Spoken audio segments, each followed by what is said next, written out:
vraies voix Sud Radio. Et vos trois mots dans l'actu ce soir, Félix, c'est cohue, mémoire et menace. La cohue dans la commission des affaires sociales de l'Assemblée nationale pour cause de réforme des retraites. En attendant, la cohue peut être dans la rue demain.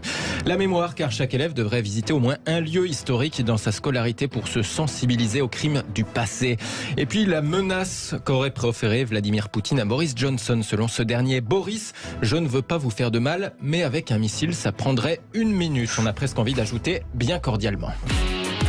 Les vraies voix Sud Radio. Faut-il repousser l'âge de départ en retraite à 64 ans? Vaste sujet. En attendant, les députés ont dû répondre à une autre question, peut-être plus prosaïque. La salle est-elle assez grande? Apparemment, il y a un petit problème de place.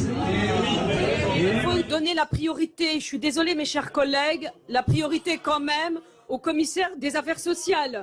Image postée par Anthony Leboss de BFM, mais aussi par Sébastien Jumel, député PCF. Car oui, la NUPES s'est ramenée en nombre pour assister au début de l'examen en commission. En attendant le passage dans l'hémicycle de cette réforme des retraites dans une semaine, Sébastien Jumel du PCF, donc agacé du manque de place. Il y a eu des velléités de limiter la participation des députés en commission et dans l'hémicycle. Le Conseil constitutionnel avait considéré que rien ne pouvait empêcher un député, lorsqu'il le décide, de se rendre en commission, d'ailleurs celle de son choix, et dans l'hémicycle, considérant que c'était un obstacle à la liberté fondamentale des députés de participer à l'élaboration de la loi. Donc on ne peut pas empêcher qui que ce soit de venir en commission. Je voulais éclairer la commission en disant cela. Des députés NUPES venus en renfort, ils ont dû se frayer des places entre les députés membres de cette commission des affaires sociales, échaudés peut-être par cette petite phrase d'Elisabeth Borne hier chez nos confrères de France Info. Non, ça n'est plus négociable, la retraite à 64 ans et l'accélération de la réforme Touraine, c'est le compromis que nous avons proposé.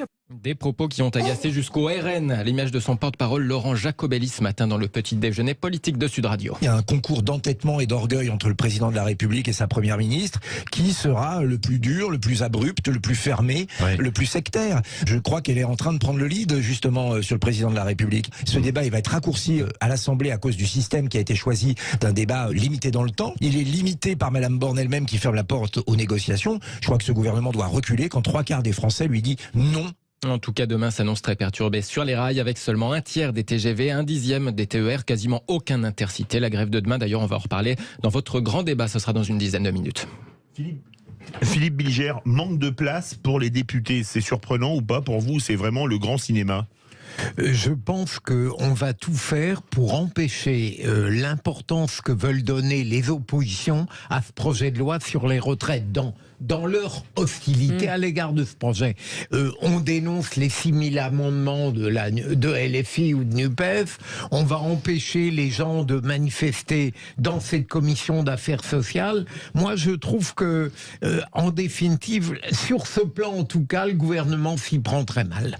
Elisabeth Lévy, peut-être? Bon, l'histoire de la commission, excusez-moi, c'est un peu du cinéma quand même de tous les côtés, parce que dans ces commissions, vous êtes déjà allé, dans une de ces salles, Philippe. La place est effectivement réduite.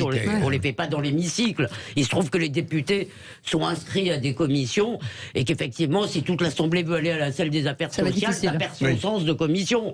C'est pas ça l'enjeu. En revanche, là où je pense vraiment, je comprends pas bien, mais peut-être qu'on va en parler plus tard. Si vous voulez, je comprends pas très bien pourquoi Elisabeth Borne a tenu absolument à galvaniser les manifestants à la veille de ce rendez-vous.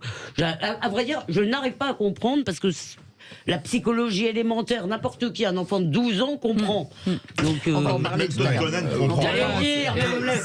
Justement, et c'est pour apporter ma petite pierre à ça, non, mais en fait, ça rejoint quand même la tendance. Vous savez, dans les bureaux, maintenant, c'est les flexi-bureaux. Donc, vous avez un peu moins de place que de salariés.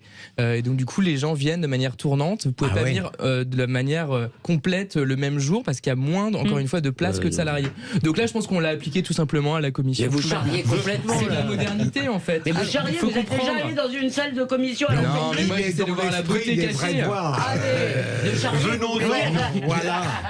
Venons-en à ce plan du gouvernement pour lutter contre les discriminations dès le plus jeune âge. C'est dès le plus jeune âge, oui, que la lutte contre le racisme, l'antisémitisme et les discriminations se joue, selon Elisabeth Borne. C'est dès l'enfance, dit-elle, que les stéréotypes peuvent s'installer. C'est ce que développe la Première ministre avant d'annoncer cette mesure. Nous devons faire connaître notre histoire dans ses heures les plus nobles comme dans ses pages les plus sombres. L'enseignement joue un rôle clé il faut voir et se rendre compte par soi-même. Une visite d'un lieu historique ou mémoriel en lien avec le racisme, l'antisémitisme ou l'antiziganisme sera organisée pour chaque élève durant sa scolarité.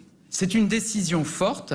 C'est en faisant savoir que l'on empêche l'histoire de bégayer. Le plan antidiscrimination du gouvernement comporte 80 mesures au total, avec aussi par exemple un recours accru à la méthode dite des testings pour les discriminations à l'embauche. Elisabeth Borne a aussi annoncé la création d'un musée sur le site de l'ancien camp de concentration de Montreuil-Bellay dans le Maine-et-Loire, musée à la mémoire des gens du voyage internés pendant la Seconde Guerre mondiale. Et puis on termine. Vous vouliez réagir peut-être? Oui, c'est-à-dire que je vois pas très bien comment des méthodes qui n'ont pas marché jusque-là vont marcher tout d'un coup. C'est-à-dire les voyages à Auschwitz, etc. C'est pas que c'est pas bien, c'est bien si c'est dans le contexte d'un enseignement, si c'est pour emmener les gens à Auschwitz dans le simple but d'un effet de sidération, ça n'a pas d'intérêt. Et ça doit faire partie d'un projet pédagogique, d'un projet d'enseignement. Et surtout, tout ça, ça fait des années qu'on le fait. Et d'ailleurs, il faut bien le dire, je ne suis pas sûr que ce soit ça, mais sur la longue tendance, sur le long terme, la longue période, pardon, le recul des préjugés racistes, c'est une des choses les plus frappantes pour la France. Donc peut-être on devrait arrêter de se flageller, mais quand même réfléchir à ce qu'on fait, parce que je ne suis pas sûr que d'emmener, que en tant que tel, le voyage, si vous voulez, en tant que tel, soit un élément si utile que ça. Et puis on termine avec ces menaces qu'aurait proférées Vladimir Poutine à Boris Johnson. Oui, l'ancien Premier ministre britannique se confie dans un documentaire auprès de la BBC. Il raconte un entretien téléphonique qu'il aurait eu avec le président russe.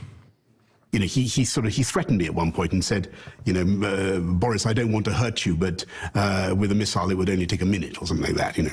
Et il m'a en quelque sorte menacé. Il m'a dit, Boris, je ne veux pas vous faire de mal, mais avec un missile, ça prendrait 1 minute ou quelque chose comme ça.